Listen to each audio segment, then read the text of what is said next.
You're late. I made dinner, but I threw it out when I realized that you'd be drinking yours tonight. I'm sorry. I had a tough case and I had to stay out all night. Really? A tough case. You take pictures of sluts screwing rich assholes in motels for money, Jason. It's not a damn homicide case. What I do is important, Sarah. I'm not the bad guy here. Oh, you're not the bad guy, huh? Then why does this job require you to stake out in your car? Why do I have to keep a gun in the house just in case one of your clients decides that it's your fault that their lives are shit? We have that gun here to keep you safe, Sarah. The guys that I find are the bad ones, and I help the good ones find closure when they need it. Okay, Mr. P.I., does bringing closure pour so much whiskey into your body that you come home smelling like a bar? No, coming home to you helps me do that. You know what? Fuck you, Jason. If I'm really such a big hindrance to your heroic life, then I'll go find someplace else and I won't ruin your work. Wait, where are you going? I'm going for a walk. If I decide you're worth it, I'll come back, dude.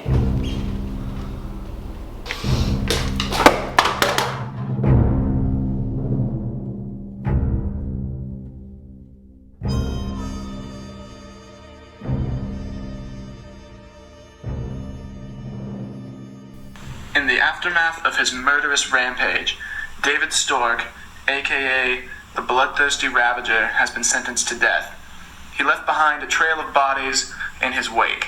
The first of these victims was a beloved member of his own neighborhood, Sarah Castor. Stork apparently suffered a psychotic break and struck at the first person he blamed for his issues. After her death, he proceeded to engage in a random slaughter, killing anyone who provoked him. Wrong! I saw the wound. It was too precise to be random.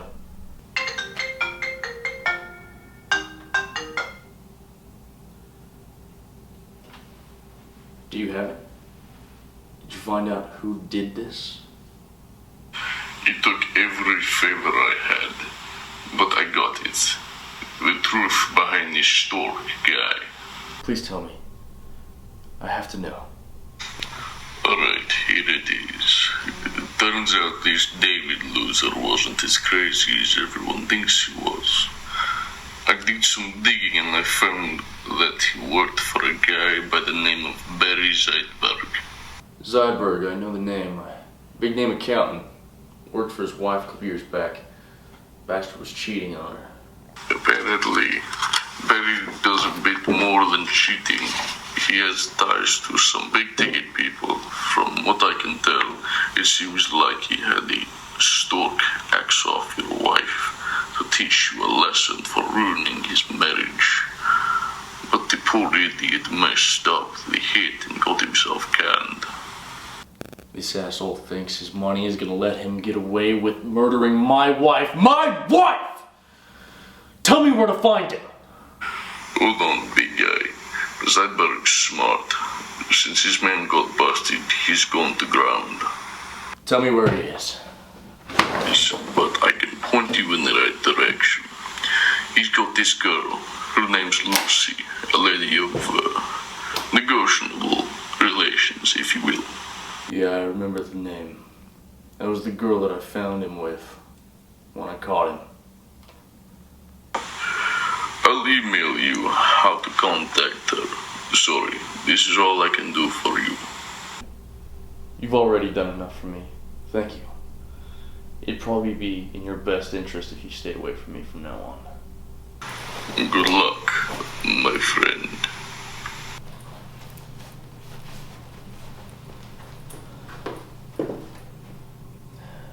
We're gonna get him, Sarah.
Say one word and you die. Not if you understand. Now, I'm going to ask you some questions. You'll answer only the questions and you'll answer truthfully. Not again if you understand.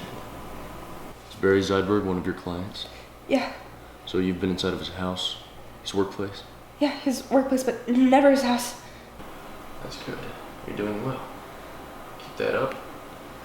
You might get out of this. Now, how do I get in? He doesn't like too many people in his workplace. It irritates him. He has his secretary picked up in a private car and brought to work every day. I think her name's Alicia. She's the only one besides him who has a key to the place. I have a pen and paper over there. If you could write down his address, you'll be free to go. You know you have to kill her. Why? She's innocent. It's just a means to an end. This girl will turn you in before you can finish the job. All of it will be for nothing. Why do you have to be so harsh? I'm doing my best here. Jason, sweetie, this little whore is gonna keep you from finding justice. She doesn't deserve to die. It's my love or this girl's life. Stop being a little bitch and do what needs to be done. Here you go. Can I go home now? Yes. Yes, of course, we'll go home. Why are you doing all this? That man killed my wife. If I've learned anything from the situation, it's that men are capable of many terrible things. You're doing this all for your wife? Yes, I love her.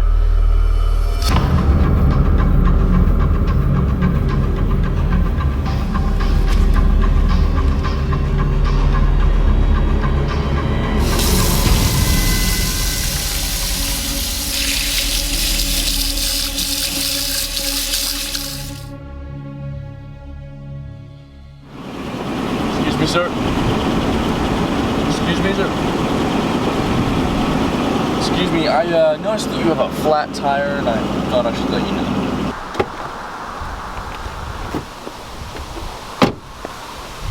I had no idea. Thank you for telling me. No problem. I like to do whatever I can whenever I see something wrong in the world.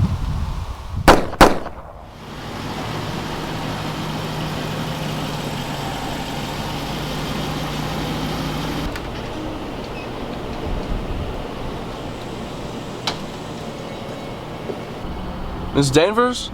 It's a pleasure to meet you. I'm Zach, your new driver. Yeah, nice to meet you too. You know where we're going, right? I have lots of work to do in the way. My work's very important. I'm sorry, Ms. Danvers. Since this is my first time working with the company and this is a company car, there's still a lot of stuff in the back seat from the previous driver. I'm gonna have to ask you to sit up front. You're not off to a good start here, Zach. I have lots of work to do in the way. All right, of course, Ms. Danvers. I promise you won't hear a peep out of me. Very well.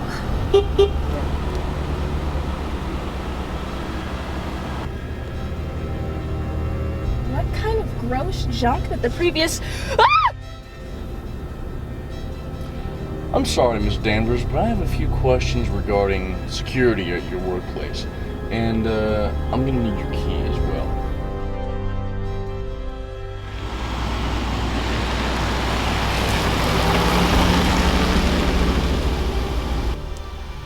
Is this the place? Yes, this is it. And you've helped me out as best you can? There's only one officer on duty today, and I already gave you my key. Then I guess I better get to work. Sorry I put you through all this.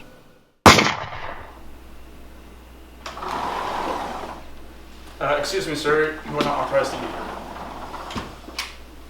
Sorry, I'm Ms. Danvers' new driver, and she's been feeling a little under the weather lately, so she sent me in to go get some documents from Mr. Zeidberg. I understand that, sir, but I have to get confirmation from Ms. Danvers first. Be my guest.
Excuse me, Mr. Zeidberg? Got a package for you. Just set on the desk to your left. I'm gonna need you to pay for it. Listen, buddy, you're not even authorized to be in here, so just set the package down and... What are you doing? Wait a minute. I know you. You're that private investigator, Jason Castor, right?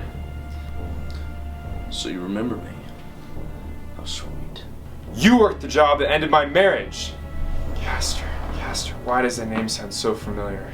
I want you to think about it very carefully. Castor, you were the one. Oh God, your wife. Yes, my wife. My beautiful Sarah. And she was taken from me that night, all because of you. I'll have my penance for what I've done, but not before I make you pay for your crimes. I'll do whatever you want, I promise. I want you to make a written confession of all of your crimes, everything you did that night. Of course, whatever you want.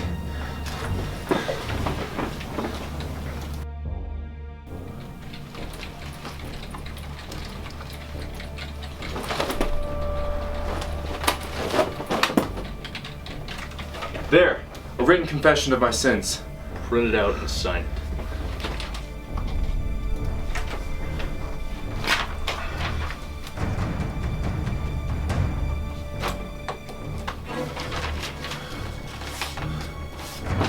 Done. Anything else I can do for you? With this, the police will finally know what you've done. Excellent. May I leave now? No. There's one more thing I need you to do. Email a copy of that to the police. Sure.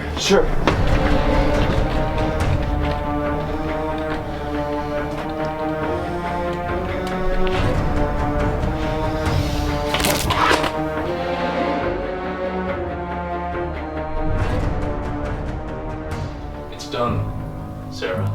It's finally over. I did it. I did everything you told me to, and now everything is exactly the way it should be. Not exactly.